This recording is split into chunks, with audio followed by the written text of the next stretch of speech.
Qu'est-ce qu'un CMS? Un CMS, donc Content Management System ou système de gestion de contenu, est un logiciel qui tourne sur un serveur web qui va permettre de créer de façon simple des pages web dynamiques.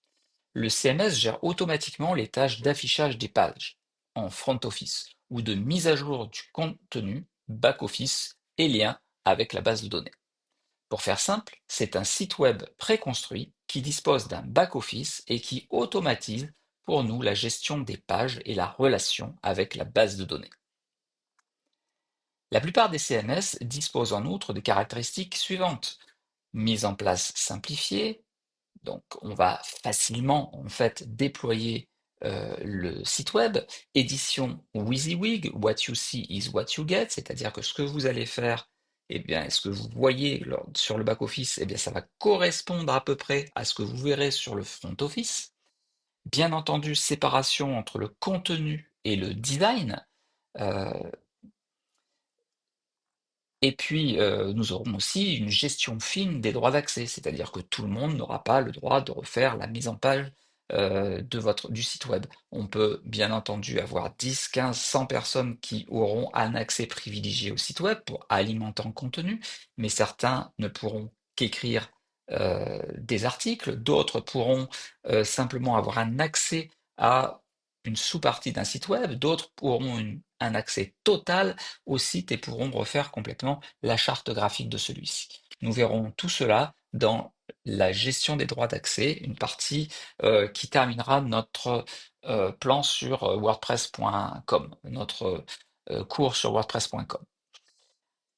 Enfin, donc nous aurons aussi bien souvent sur les CMS des extensions, c'est-à-dire que le CMS contiendra un cœur, c'est-à-dire la possibilité de créer des pages ou des articles et puis de les publier, mais bien entendu, à répondre à tous les besoins, on pourra ajouter des extensions, des petits modules complémentaires qui ajouteront des fonctionnalités au site web. Voilà, donc c'est tout cela que va apporter finalement un CMS. Bien entendu, on a des avantages, on a des inconvénients à utiliser un CMS plutôt qu'à programmer l'intégralité d'un site. Alors, si on parle d'abord des avantages, eh bien, c'est qu'en fait, il est très simple de déployer un site web à l'aide d'un CMS. On n'a pas besoin de maîtriser un langage de programmation, on n'a pas besoin d'être un informaticien. On va très rapidement mettre en place un site web, ça sera assez facile. Ils sont soutenus, entretenus par une communauté. Ça veut donc dire que très régulièrement, il y aura des mises à jour et votre CMS vous permettra d'apporter des nouveautés à votre site web très régulièrement sans que vous ayez le moindre effort. Ils sont aussi très faciles à maintenir et à faire évoluer puisque le cœur du CMS voit des mises à jour régulièrement et donc votre site web va être upgradé comme ça tout seul, simplement en faisant les mises à jour du CMS. Vous aurez ainsi toujours un CMS avec des modèles qui sont au goût du jour. À côté de ces principaux avantages, on a bien entendu quelques inconvénients. Peut-être qu'il manque un peu de flexibilité. Lorsque vous programmez intégralement un site web, vous pouvez en faire tout ce que vous voulez. Là, vous, euh, vous dépendez un petit peu des templates existants et vous devez faire avec ce qu'il existe. Après, ce sera à vous d'imaginer des possibilités pour aller plus loin, mais en tout cas, par défaut, on sera limité à respecter un certain cadre. Ils sont aussi peut-être un peu moins performants, un peu moins optimisés qu'un site web qui aurait été développé à la main par un programmeur expert. Parce que bien entendu, si vous programmez mal votre site web, il ne sera pas du tout performant. Ils sont aussi peut-être plus susceptibles d'être attaqués, hein, quand on voit que WordPress, c'est 80% des sites web mondiaux. Si vous êtes un hacker, bah, vous aurez bien entendu plutôt intérêt à vous investir dans WordPress pour le hacker plutôt que qu'essayer de hacker un site web unique pour une société, puisque en fait, votre méthode, eh bien, sera unique, alors que quand vous attaquez WordPress et que vous y arrivez, eh bien, vous pourrez attaquer des milliers de sites web. Donc, bien entendu, ils sont plus susceptibles d'être attaqués par les pirates. Ils sont aussi assez difficiles à migrer, hein. On va pas passer facilement de WordPress à Drupal ou de Drupal à Joomla. On va pouvoir faire du copier-coller, mais c'est pas évident de passer d'un CMS à l'autre. Donc en général, quand on va choisir un CMS, on restera sur ce CMS pour de nombreuses années.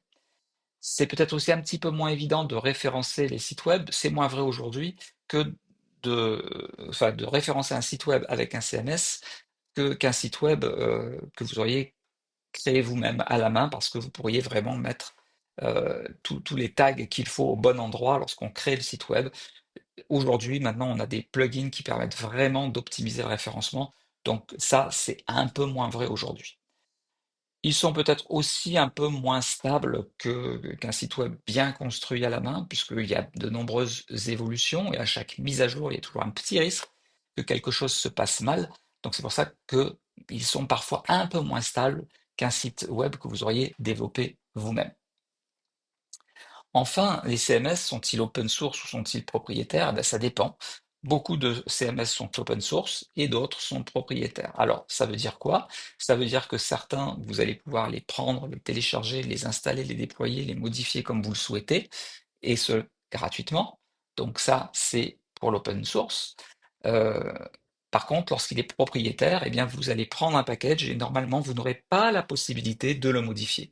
Certains CMS propriétaires sont gratuits, d'autres sont payants. Hein, c'est pas parce que c'est propriétaire que c'est payant, mais vous n'aurez pas le droit de retoucher le code librement et de le redistribuer librement. Ça, c'est réservé aux CMS open source. Donc c'est important d'avoir toutes ces notions sur la notion de propriétaire et de open source, car ça délimite un peu les possibilités que vous avez avec. En tout cas, puisque nous travaillons sur WordPress.com, WordPress.com est un outil qui est... euh, alors, WordPress est un outil qui est open source, et la plateforme WordPress.com, on va en reparler d'ici quelques instants, eh bien c'est une plateforme d'hébergement qui commercialise finalement l'outil WordPress. J'espère que cette petite vidéo de présentation sur les CMS vous aura plu. Si c'est le cas, eh bien, n'hésitez pas à liker la vidéo et bien entendu, on se retrouve dans d'autres vidéos. À très bientôt.